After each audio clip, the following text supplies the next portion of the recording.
It's finally happening.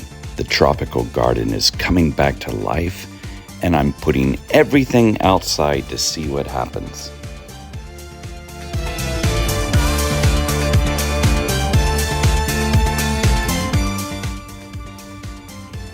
Hi everyone, it's Tim. Welcome back to my garden. It is wet, but it is not that cold, and I'm really happy with the weather right now.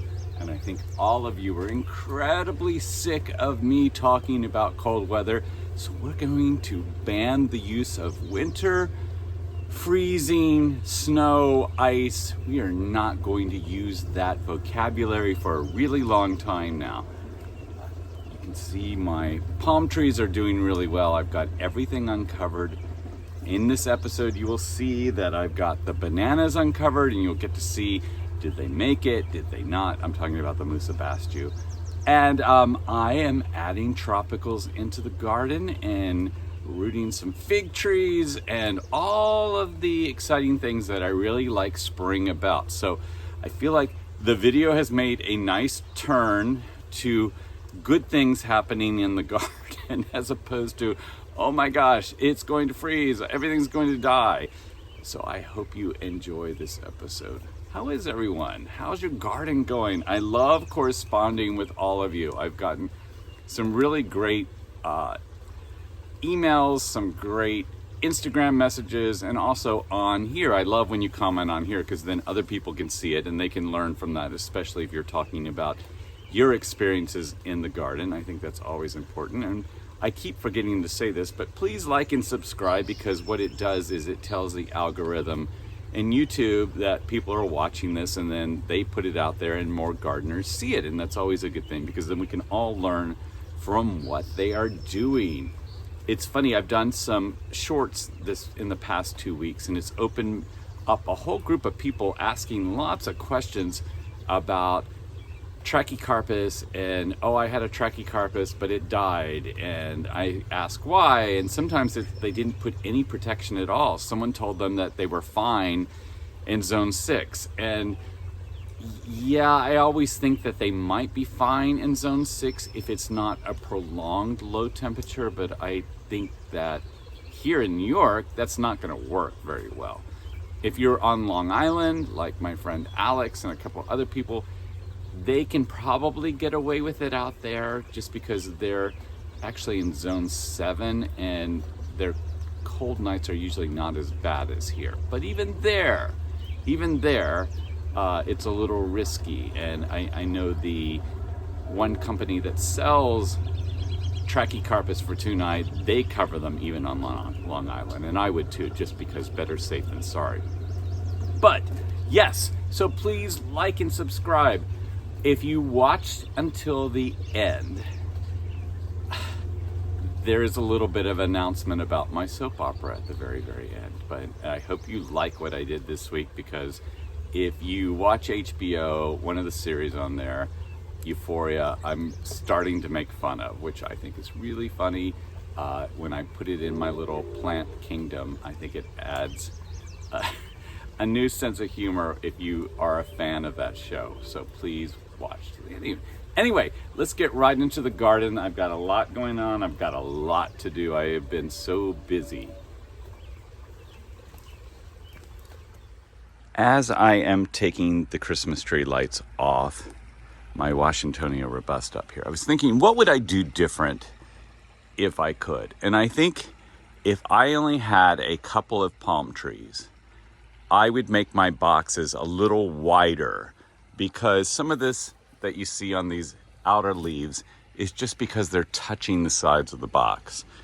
And I don't really want to make mine wider because I have way too many palms for someone living in New York who has to cover everything. But if you only have a few, I would do wider than I do. I would do a nice 3-foot by 3-foot box. I think you'd be much happier with that if you only have a few. You will not be happy with that if you have a lot of palms and have to store lots of stuff everywhere, which right now this is just a disaster out here of me trying to get everything in. I was just stabbed by my Robolini when I was taking the lights off, which always happens, and it hurts so bad. But I want to point out that I'm over here at my Trachycarpus, and everybody says, oh, they don't have spines, but there are these little tiny ones. They're not super sharp, but if you brush your hand against it, you will get cut. Just there, I mean, like I can do this and I'm fine, but if I run my hand on or brush it accidentally against the grain, I will get cut. So you just have to be careful. But so many, this is a female here. I've got many seeds from this tree and it's doing great. I have a water lily question for everybody. My water lilies right now are down in the bottom of the pond. And these are the ones that are naturalized up here. You can see my shadow. Normally, I take those out and try to put them up high, but I kind of like them down there. Can I leave them down there? That's about, I don't know, 3 or 4 feet, or is that just too far down and I should put them up on the ledges? So let me know. So sad, I think. This is the tree fern. So I'm calling this a partial success because it made it through the winter just fine. It was green. It had really tall, like 4 or 5 foot fronds on it. It was doing great. And then it got accidentally unplugged. Not by me, but it got unplugged. And it was in the latter part of the winter, basically early spring, and I think it did it in. But I'm going to let it sit here and see if it recovers. I've got another one that I brought inside, so now I know I can do it. I'm having my electrician correct the electrical outlet that was just too easy to pull it out if you tripped over it, but sad. But I'm going to wait and hope that maybe it comes back, maybe. Whether you like bamboo or not, and obviously I do, it is so amazing. Like, I can't believe how fast it grows, and look how thick this is. And it just, you can almost watch it grow in the springtime. It's just fascinating and amazing, and it's such a beautiful plant. Invasive, but beautiful. I am just so happy with this Ponderosa Lemon. It did so well outside over the winter, with protection, of course, but it was my first time to do citrus outside. It smells so good. There's so many new flowers coming on it. It has new growth, and it just looks really, really happy. And I've had this plant forever, probably 25 years, and it's finally been released outside. It's such a beautiful day, except for the deer. The deer are everywhere, but it's going to rain. This is the road I live on, and you can see the Hudson River over there through the trees. And I'm actually going to the gym today, which I've been really, really bad about because I have been so busy in the garden and quite honestly worn out because I'm doing everything myself this spring, and I've just been super, super busy. But what a difference this road is, if you remember, with all the snow. I feel like we went right from snow to weeds.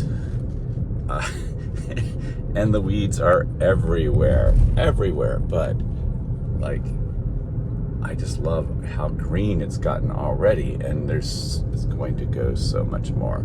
So I hope you're enjoying my little travel through my little neighborhood road. And what I like about this road is there's very little traffic on it. As you can see, there's no cars right now, and it's a pretty area to live in the Hudson Valley.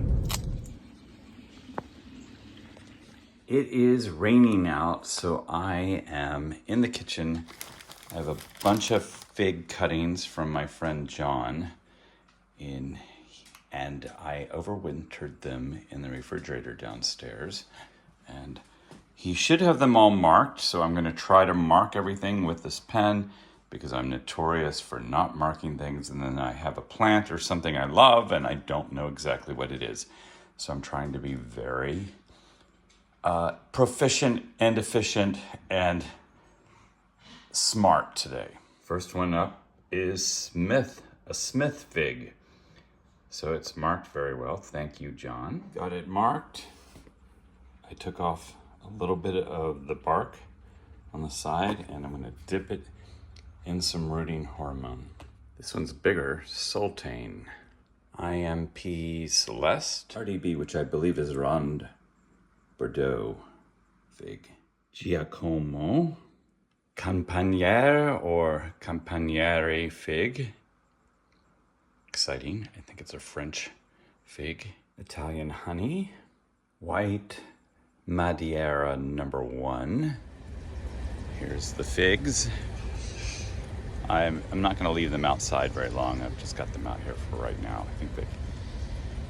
I don't know. Will they germinate better inside or outside? I don't not germinate, but root. It is a cool morning, Sunday morning, after a really, really rainy day yesterday on Saturday. And I'm down here looking at some of my baby Trachycarpus and my Phoenix dactylifera that I grew from seed from edible dates. And I am thinking I'm going to plant a few more of those, but I do have some other palms that I might put in this space around my Robolini. I trimmed it up a little bit. I took the dead fronds off. They just look bad. And hopefully it will, I know everybody's going to be like, you trimmed too much, but it looked awful and they were completely brown. So I am going to let it rejuvenate here. There's some really large Petasites. I love these, but this is in full sun and they don't like full sun here, but they keep spreading there, which is just odd. The bamboo is all toppled over right there. But yeah, I've got a lot of work to do. Today, I'm gonna get the bananas uncovered, which I know have died to the ground, and hopefully get some of the hay removed from that. So a busy Sunday, and I have to travel to Boston as well for work. So I'm gonna try to get a lot done and then jump in the car and go to Boston. And I keep checking my hardy pomegranate and I see nothing yet, nothing at all. Unlike my non-hardy pomegranate. Another gift from Paul and Andrew, and this one is from Horn Canna Farm. And I thought it was just going to be like the normal rhizomes you get with cannas, but look, this is like a plant. Sorry for the noise. So interesting how they did this, and I'm totally saving this to send a plant to someone because this is a great way to send a plant. It is a beautiful morning and I am very late in doing this, but I'm finally unpacking my dahlias. Obviously, I just throw them in the box. I know a lot of you will criticize that method, but it does work. They are a little shriveled, but they always come back. So I know, but I've got enough things to worry about without babying dahlias that come back anyway and look really nice by the end of the summer. Even the more shriveled ones have sprouts on them. So they definitely made it, and maybe I'm just in time to get them in the ground. Thankfully, some of my Musa Basjoo made it and did not die to the ground. As you can see, I've got leaves coming up on some of them not, but even this one, I need to probably chop off, but it's nice and hard there. This one, but yeah, some progress. And over here, a little as well. In here. But quite a bit of it did die to the ground, especially on the hill over here. So we'll have to see if it comes back.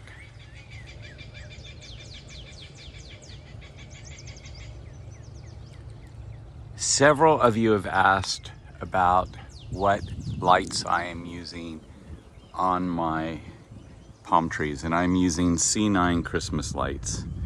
Not ideal, but I probably need an alternative at some point because it's just using heat tapes or things like that, but it works. I am out here among the palm trees by the pool, and I've decided to put my Livistona Nitida in the ground permanently.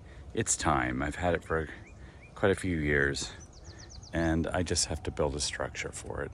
And I wanted to put it someplace where I can enjoy it, and I will enjoy it down by the pool especially. Of course, I somehow stepped into an ant nest, so now my shoes are off. I need to go find different shoes because they're covered in ants. There's always something when you're trying to do a project, always. And I think this looks really good here, and it'll be nice among the Yucca rostratas and the Trachycarpus up here. One of my students gave me a crochet flower today. I know it's almost unbelievable, but I have almost all the plants outside. I'm going to show you over here. There's still a few, but all of this was plants. All of this was plants.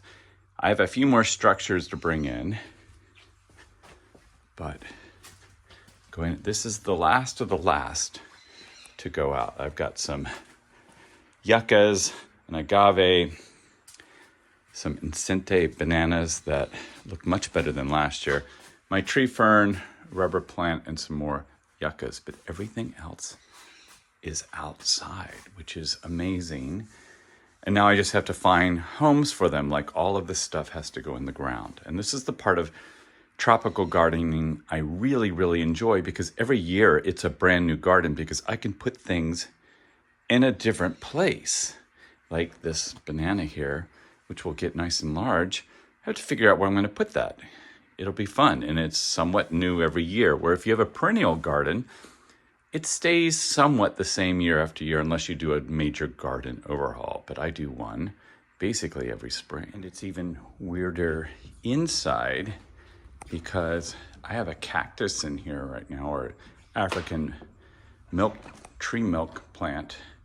But look how it looks so weird without plants in here, right, birds? It's just very odd. They're all outside. I have one more room of plants upstairs. It is starting to look like a garden again, which I'm happy about. So if I look at it just this way, I'm like, oh, look, it's starting to form. But then I look over here, and there are so many tropicals that are under the deck that still need to be put in the ground. But I'm getting there, slowly, slowly, slowly. And thank God the weather is cooperating.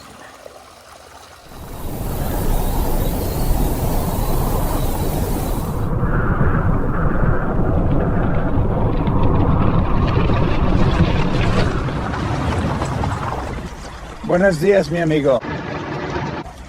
I need to find the US border, but not border control.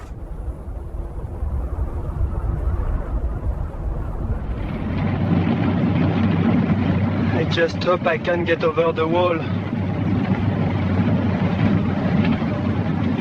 I never signed up to be a plant mule. Si quieres saltar el muro, cuesta $200. Vamos despacio. Eso es. Más, así. Ponle la piedra aquí. Sostengo, dale. Listo. Empuja un poco. Ya entra. Un poco más arriba. ¿Así? Bien, déjalo. ¿Aguanta firme? Sí, está parejo. Ten cuidado. No todos logran cruzar. ¿Dónde está tu ropa? I had such an easy life in France. Now I am a plant mule jumping the border. I have a plant addiction.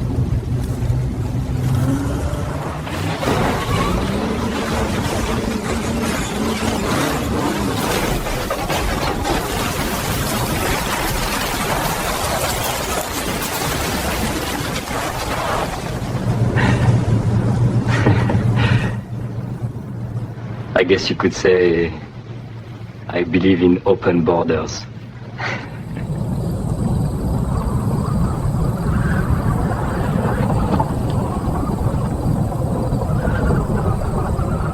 Sadly, that is the last soap opera for a while. And I was really enjoying doing Plantphoria, which, as I said early on in the video, that is a parody of Euphoria on HBO.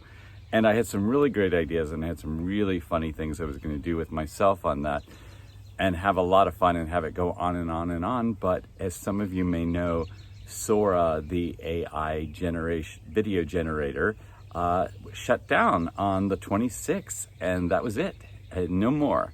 And until I can figure out how to do consistent characters in AI generation, that is not going to happen for a while. Sadly, I learned a whole lot. I knew nothing about AI prior to this, and when I was doing my little making fun of myself on these little soaps and discovered I had unlimited budget and unlimited costumes and sets when I would use AI, I was having a lot of fun with it, and I had a lot of ideas, but now I'm just going to go back to the garden and concentrate on that. And some of you will be relieved, because I've had some of you say, we don't like the soaps, and I was like, it's at the end, you don't have to watch. But I had a lot of people really enjoy it, and a lot of people loved Marcel, who does not exist, by the way, in real life. He is total fiction, and Donna both do not exist. The only people who really existed in the AI world were Eddie and Andrew, and they're probably very relieved in the UK that I am not making fun of them for a while. I think that if I find another platform, I might. But yeah, so long to AI generated videos for the moment.